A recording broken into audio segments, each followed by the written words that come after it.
Hello குட்டீஸ், இன்னைக்கு நாம் ஒரு கதை கவனிக்க போகிறோம். பிச்சைக்காரனும் தட்டும். என்னக்கா பிச்சைக்காரனும் தட்டும்னு யோசிக்கிறீங்களா? ஆமாம் தங்கச்சி, ஒரு ஊரில் ஒரு ராஜா இருந்தாங்களாம். அந்த ராஜா அவருடைய ஊரில் இருக்க எல்லா ஜனத்துக்கும் அருமையான திட்டங்கள்லாம் கொடுத்து எல்லாரையும் செல்வ செழிப்பாக வச்சுருந்தாங்களாம். அப்படி இருக்கும்போது ராஜாவுக்கு ஒரு நாள் தோணுச்சான், நான் என் ஊரை என்ன பண்ணணும், போய் விசிட் பண்ணணும், இன்னும் யாராவது கஷ்டப்படுறாங்களா, ஏதாவது புது திட்டம் தேவையான்னு சொல்லி நான் என்ன பண்ணணும் பார்த்து அவங்களுக்கு உதவி செய்யணும்னு சொல்லி அவர் யோசிச்சாராம். உடனே ஒரு விசிட்டை போட்டாராம். பாரு, ராஜா எல்லாரையும் விசிட் பண்ண போனாங்களாம். பார்த்தா அந்த ஊரோட எல்லையில ஒரு மனுஷன் மாத்திரம் பிச்சை எடுத்துட்டு இருந்தாங்களாம்.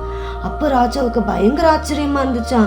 என்னடா, ஊருக்குள்ள இருக்கிற எல்லாருமே சந்தோஷமா இருக்காங்க, ஆனா ஊருக்கு முனையில இருக்கிற நீ மாத்திரம் பிச்சை எடுக்கிறியன்னு சொல்லிட்டு ராஜா ரொம்ப வருத்தமா கேட்டாங்களாம். இந்த ஊர்ல நிறைய திட்டங்கள் இருக்கே, அந்த திட்டங்கள்லாம் உனக்கு தெரியாதா அப்படின்னு சொல்லி கேட்டாங்களாம். இல்ல ராஜா, எனக்கு அதெல்லாம் தெரியாது. எங்க அப்பா பிச்சை எடுத்தாங்க, எங்க தாத்தா பிச்சை எடுத்தாங்க, இப்ப நானும் என்ன பண்ணிட்டு இருக்கேன், பிச்சை தான் ராஜா எடுத்துட்டு இருக்கேன் அப்படின்னு சொன்னாராம். ராஜாவுக்கு ரொம்ப வருத்தமாயிடுச்சான். ராஜா உடனே அவருடைய வேலைக்காரனை கூப்பிட்டு, நீ ஓடி போய் அரண்மனையில இருந்து அந்த பொருளை கொண்டு வா அப்படின்னு சொன்னாராம். பாரு, ஓடி போய் அந்த வேலைக்காரன் அந்த பொருளை கொண்டு வந்தாராம். என்ன பொருள் தெரியுமா? அந்த பொருள் பார்க்கவே பல இருந்துச்சு, பார்க்கவே மஞ்சள் கலர்ல இருந்துச்சு. அந்த பொருளை எடுத்துட்டு போய் ராஜா கிட்ட கொடுத்தா ராஜா எடுத்துட்டு போய் அந்த பிச்சைக்காரன் கிட்ட கொடுத்தாரு. என்ன தெரியுமா அந்த பொருள்? ஒரு தங்க தட்டு. பிச்சைக்காரன் என்ன பண்ணிட்டாங்க, அதை வாங்கிக்கிட்டாங்க. வாங்கி கையில் வச்சுக்கிட்டு அவர் யோசிக்கிறாரு, ஒருவேளை நான் இந்த மண் தட்டில் பிச்சை எடுக்கிறது ராஜாவுக்கு அவமானமா இருக்கு போல, அதனால ராஜா என்ன பண்ணியிருக்காங்க, எனக்கு தங்க தட்டு கொடுத்துருக்காங்கன்னு சொல்லிட்டு ராஜாவுக்கு நன்றி சொல்லிட்டு போயிட்டாங்க. கொஞ்சம் வருஷம் கழிச்சு பார்த்தா அந்த பிச்சைக்காரன் என்ன பண்ணிட்டாங்க, இறந்து போயிட்டாங்க. இறந்து போய் ரொம்ப வருஷம் கழிச்சு ராஜா மறுபடியும் ஒரு முறை என்னுடைய தேசத்தை போய் நான் ஒரு விசிட் பண்ணணும் அப்படின்னு சொல்லி பார்த்தாங்க. ராஜா போய் விசிட் பண்ணா எந்த இடத்துல ஒரு பிச்சைக்காரனை பார்த்து உதவி செஞ்சாரோ அதே இடத்துல வேற ஒரு பிச்சைக்காரன் இருக்கார். ராஜாவுக்கு பயங்கர ஆச்சரியம். என்னது இது, அந்த பிச்சைக்காரன் ஒரு நல்ல வேலை செய்ய போயிட்டான் போல, வேற ஒரு பிச்சைக்காரன் வந்திருக்கான், இவங்களுக்கும் நம்ம உதவி செய்யணும் அப்படின்னு சொல்லி யோசிச்சு அந்த பிச்சைக்காரனை கூப்பிடுறாரு. தம்பி, இங்க வா, உனக்கு மாத்திரம் என்ன பிச்சை எடுத்துட்டு இருக்கிற, இந்த தேசத்துல நல்ல காரியம்லாம் நல்ல திட்டங்கள்லாம் இருக்கு, அது உனக்கு தெரியாதான்னு கேட்டாங்க.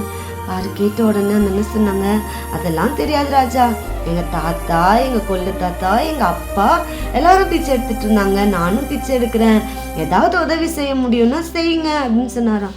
சரி, நான் என்ன பண்ணுறேன், என்கிட்ட இருக்க பொற்காசை உனக்கு தரேன்னு சொல்லி பொற்காசை என்ன பண்ணாராம், ராஜா போடுறதுக்காக கையை திறந்தாராம். அந்த பிச்சைக்காரன் ஒரு தட்டை எடுத்து அந்த தட்டால் வாங்குறதுக்கு பார்த்தாராம்.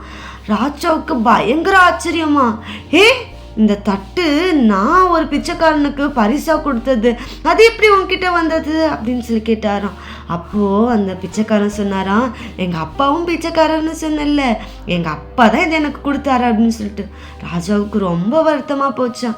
என்ன, நான் இந்த தங்க தட்டு கொடுத்தது இதை விற்று ஏதாவது அவன் வேலை செய்வான் அப்படிங்கிறதுக்காக, அவன் பிழைச்சிக்குவான்றதுக்காக நான் கொடுத்தேன், ஆனால் அவன் அதோடைய பிரயோஜனத்தையும் அதோடைய மதிப்பையும் தெரியாமலே அவன் செத்து போயிட்டான் அப்படின்னு சொல்லிட்டு ராஜா என்ன பண்ணாராம், அந்த தட்டை உடைச்சி காமிச்சாராம். அது உடைக்க முடியாத அளவுக்கு இருந்துதான். ராஜா சொன்னாராம், உன் கையில் இருக்கிறது மண் தட்டோ இல்லை வேற உலகத்தினால தட்டோ இல்லை, உன் கையில் இருக்கிறது தங்க தட்டு. இந்த தங்கத்தை கொண்டு போய் நீ அடமானம் வச்சாலோ விற்றாலோ உனக்கு பூரணமாக என்ன பண்ண முடியும், நீ ஆயுசுக்கும் உட்கார்ந்து சாப்பிட்ற அளவுக்கு, நீ மற்றவங்களுக்கு உதவி செய்கிற அளவுக்கு ஆசீர்வாதமாக நீ என்ன பண்ணலாம், இருக்கலாம்னு சொன்னாங்களாம். தம்பி தங்கச்சி, அது மாதிரி தான் நம்ம கையில் கூட ஒரு விலை மதிக்க முடியாத ஒரு பொக்கிஷம் இருக்குது. என்ன தெரியுமா? வேதம்.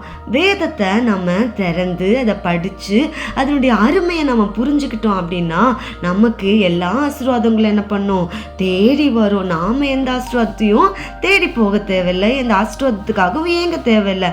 இன்னைக்கு தீர்மானம் எடுக்கிறீங்களா? வேதத்தை வாசிக்கலாமா?